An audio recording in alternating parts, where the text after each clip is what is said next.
Hi friends, घर वापसी एक छोटी सी कहानी है जो मैंने लिखी है।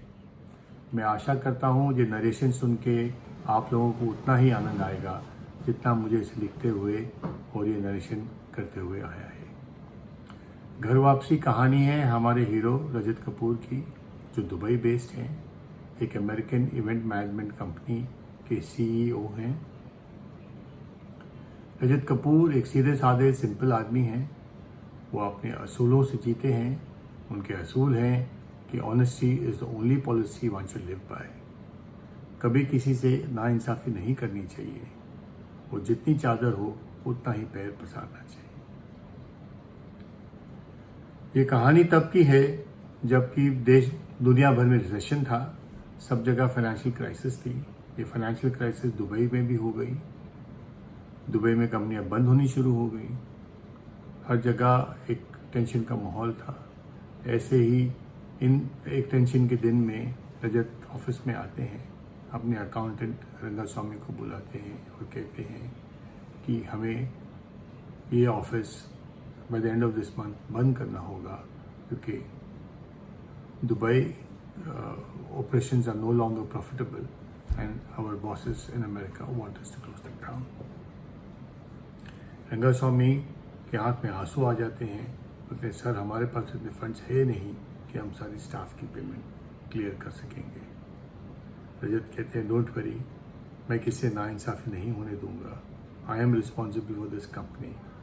जितनी भी शॉर्टफॉल होगी वो तो मेरे पर्सनल अकाउंट से फंड्स विड्रॉ कर लेना। रजत घर आते हैं, श्रद्धा और विकी को बात बताते हैं। वो दोनों रजत को कन्विंस करते हैं कि he should seriously look at going back to India. Rajat is not convinced. वो जानता है कि इंडिया में इतनी अपॉर्चुनिटीज़ नहीं हैं, स्पेशली इवेंट मैनेजमेंट की। फिर भी वो इंडिया में अपने दोस्तों को फ़ोन लगाता है और हर जगह से उसको निराशा ही मिलती है, कहीं से भी कोई पॉजिटिव रिस्पॉन्स नहीं मिलता। वो परेशान बैठे होते हैं और उनके मामा जी बीएस का मुंबई से फ़ोन आता है। बीएस एक सक्सेसफुल बिजनेसमैन है, मुंबई बेस्ड है। बीएस उनको कहते हैं कि तुम बिल्कुल चिंता मत करो, तुम इंडिया आ जाओ, हम दोनों मिलकर एक इवेंट मैनेजमेंट कंपनी का काम शुरू करेंगे। तुम जितना जल्दी हो सकता है दुबई में वाइंड अप करके इंडिया आ जाओ। बीएस का पैसा और बीएस के कॉन्टैक्ट्स के साथ तुम देखना हम ये कंपनी को कहाँ से कहाँ ले जाएंगे। फ्लाइट में श्रद्धा रजत से कहती है कि आपकी प्रिंसिपल्स के कारण ही आज हम दुबई सर उठा के छोड़ के जा रहे हैं, ना तो अपने दोस्तों की तरह चोरी छुपी जा रहे हैं। अगले दिन बीएस उनके घर पे आते हैं, रजत से मिलते हैं और कहते हैं कि रजत, मैंने सब अरेंजमेंट कर दिया है, तुम बिल्कुल चिंता मत करो। मैंने तुम्हारे लिए एक ऑफिस देख लिया है जिसका सिर्फ 10 लाख रुपए डिपॉजिट तुमको देना है और कुछ नहीं। ऑफिस इज फुली फर्निश्ड और तुम कल से ही ऑफिस की पोजीशन लेके अपना काम शुरू कर दो। रजत कहते हैं अपना काम कि हमारा काम? बोलते नहीं बेटा, मैंने इस बारे में बहुत सोचा और मुझे लगा कि हम दोनों का रिलेशनशिप इतना बढ़िया है, एक मामा भांजे का रिलेशनशिप है, कल को आपस में काम करने के साथ में कहीं प्रॉब्लम्स ना हो जाए, तो इट इज़ बेटर तुम अपना काम करो, तुमको एक्सपीरियंस है और I am sure it will be very successful. और बीएस का पैसा और बीएस का कॉन्टैक्ट तो तुम्हारे लिए है ही, तुम बिल्कुल चिंता करने की कोई बात नहीं है। रजत समझ जाते हैं कि मामा जी चेंज हिज माइंड और उनसे कोई फाइनेंशियल मदद उनको नहीं मिलने वाली। मामा जी वहाँ से चले जाते हैं। श्रद्धा और विकी उनको कन्विंस करते हैं कि लेट अस स्टार्ट दिस, आपको 20 साल का एक्सपीरियंस है और ज़रूर इसमें हम कुछ ना कुछ अच्छा ही होगा हमारे साथ। 3-4 महीने बीत जाते हैं। रजत अपने ऑफिस में बहुत परेशान बैठे हैं। वो अपने सब यार दोस्तों को फ़ोन कर चुके हैं काम के लिए, कहीं से काम नहीं मिल रहा। वो परेशान हैं कि आगे का काम कैसे होगा, उनके सारे रिसोर्सेज सब खत्म हो रहे हैं। तब उनको अमेरिका से एक फ़ोन आता है। उनका कोई पुराना कॉन्टैक्ट उनसे कहता है कि भाई किसी को इंडिया में एक बड़ी सी वेडिंग करनी है और क्या तुम ये काम ले सकते हो। रजत ईगली काम को एक्सेप्ट करते हैं। उनका पूरा ऑफिस और विकी इस काम में लग जाते हैं। शादी इज़ अ बिग हिट, बहुत कुछ सब कुछ बहुत अच्छा होता है, क्लाइंट्स बहुत खुश होते हैं और सब जगह उनको रिकमेंड करते हैं। समय बीतता है, रजत की कंपनी चल पड़ती है। आज रजत की company is one of the top event management company in India. वही यार दोस्त जो रजत को अवॉइड करते थे, उनके इंडिया आने पे आज उनके साथ काम करना चाहते हैं। मामा जी भी बड़े शान से सब जगह अपने दोस्तों को कहते हैं, सब सर्कल्स में कहते हैं कि रजत तो अमेरिका में अमेरिकन के लिए काम करके सड़ रहा था। मैंने उससे कहा तुम दुबई छोड़ के इंडिया आ जाओ, और आज देखो 4 साल के अंदर अंदर रजत की कंपनी आज 100 करोड़ से ऊपर का टर्नओवर कर रही है। बीएस का दिमाग, बीएस का कॉन्टैक्ट्स और बीएस का पैसा तो उसने एडवांटेज किया है, और देखिए वो कहाँ से कहाँ पहुँच गया है। इस कामयाबी के साथ रजत में काफ़ी चेंज आ चुका है। आज रजत ने अपना सेंटा क्रूज का छोटा सा फ्लैट छोड़ के वर्ली सी फेस पे रह रहे हैं। नौकर है, चाकर है, BMW गाड़ियाँ हैं। रजत की हर शाम पार्टियों में ही बीतती है। रजत का ये चेंज श्रद्धा को पसंद नहीं आ रहा। वो उनके साथ पार्टियों में जाने से इनकार करती है। रजत को समझ नहीं आता कि क्या प्रॉब्लम है। रजत यही समझते हैं कि उनकी कामयाबी और ये आता हुआ पैसा शायद श्रद्धा संभाल नहीं पा रही, मगर श्रद्धा को उनके यार दोस्त पसंद नहीं है। जो कंपनी रजत रख रहे हैं वो उनको पसंद नहीं है। रजत तो मानो एक मिशन पे निकले हैं, और हर अपने उस यार दोस्त को जिसने उनको इंडिया आने पे अवॉइड किया था बताना चाहते हैं कि आज मैं कुछ हूँ एंड आई एम समबडी। श्रद्धा और रजत में दूरियां बढ़ रही हैं। विकी ये सब देख रहा है मगर चुप है। रजत के ऑफिस में एक दिन रशीद भाई आते हैं। रशीद भाई अंडरवर्ल्ड से कनेक्टेड आदमी हैं, कई बार उनका पेपर्स में नाम आ चुका है। वो आके रजत से कहते हैं कि उनकी बेटी की शादी है 3 महीने बाद, और वो एक ऐसी शादी चाहते हैं जिसका जिक्र कई सालों तक मुंबई का सब करते रहे। Money is not an issue.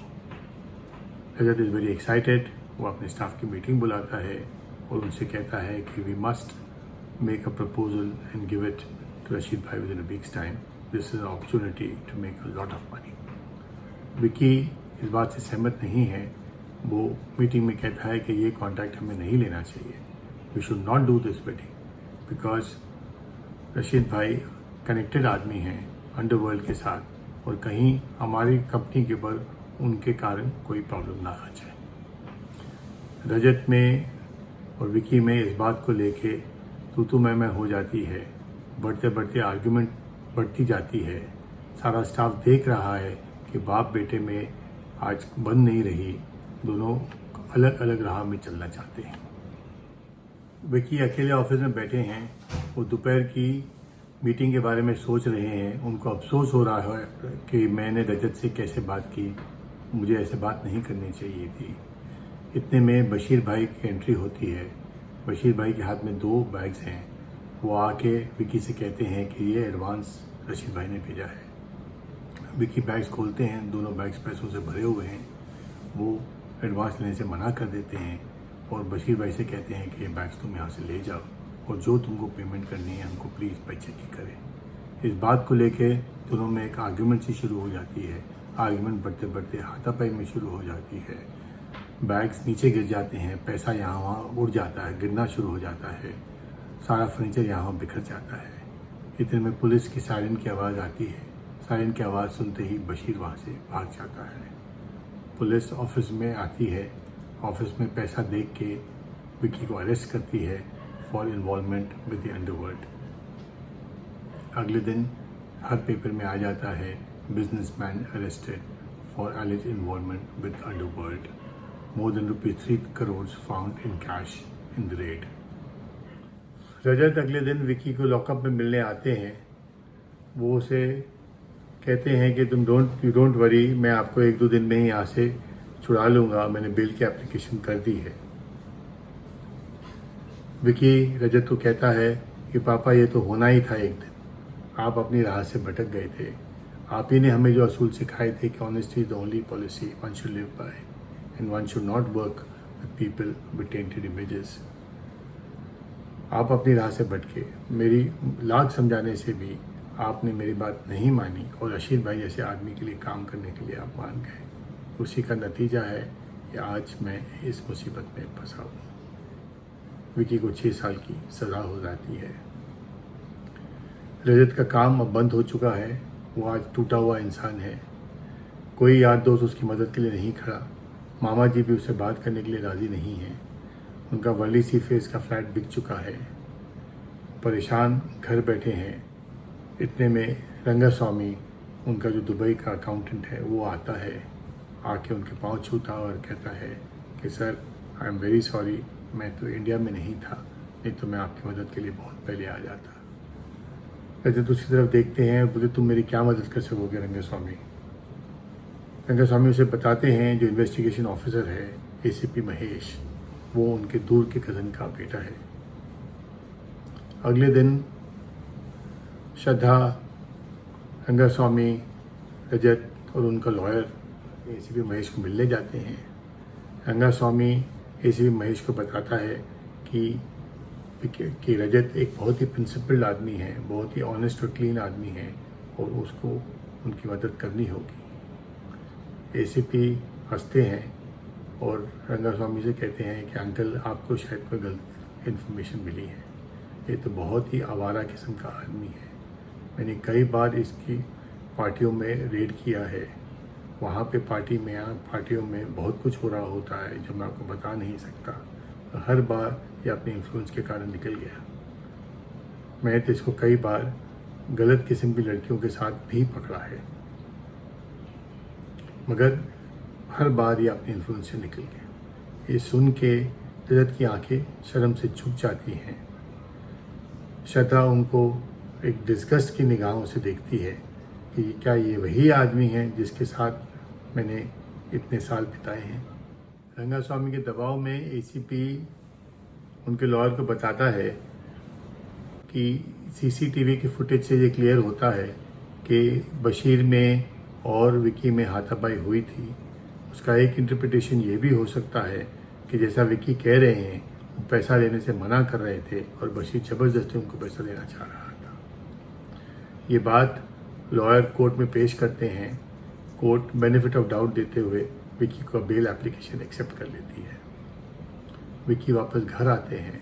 रजत उनसे माफ़ी मांगता है कि बेटा, मैं अपनी राह से भटक गया था, इसके कारण तुम सबको इतनी तकलीफ़ हुई और आज हमारा सक्सेसफुल बिजनेस बंद हो चुका है। हम वापस से छोटे से फ्लैट में हैं और हमें ज़ीरो से फिर शुरू करना होगा। प्लीज़ आप मुझे माफ़ कर दो। दोस्तों, ये इस कहानी में मैंने ये कहना चाहा है कि जब हम ज़िंदगी शुरू करते हैं, जब हम काम शुरू करते हैं, हमारे कुछ असूल, हमारे कुछ आदर्श होते हैं, मगर ज़िंदगी में चलते चलते हम अपने असूल और आदर्श से कॉम्प्रोमाइज़ करना शुरू कर देते हैं और कई बार ये कॉम्प्रोमाइज़ हमको बहुत ही भारी पड़ते हैं। हमारी पूरी ज़िंदगी बिखर जाती है, जैसे कि इस केस में हुआ था। रजत की सही माने में घर वापसी तब होती है जब उनको रियलाइज़ होता है कि उनके असूल और आदर्श को छोड़ने के कारण उनका बेटा जेल में गया और इतनी सारी प्रॉब्लम्स उन सबको आई। तो ये थी कहानी घर वापसी। मैं आशा करता हूँ आप सबको पसंद आई होगी। Please do write to me with your comments. Thank you so much for hearing the entire narration.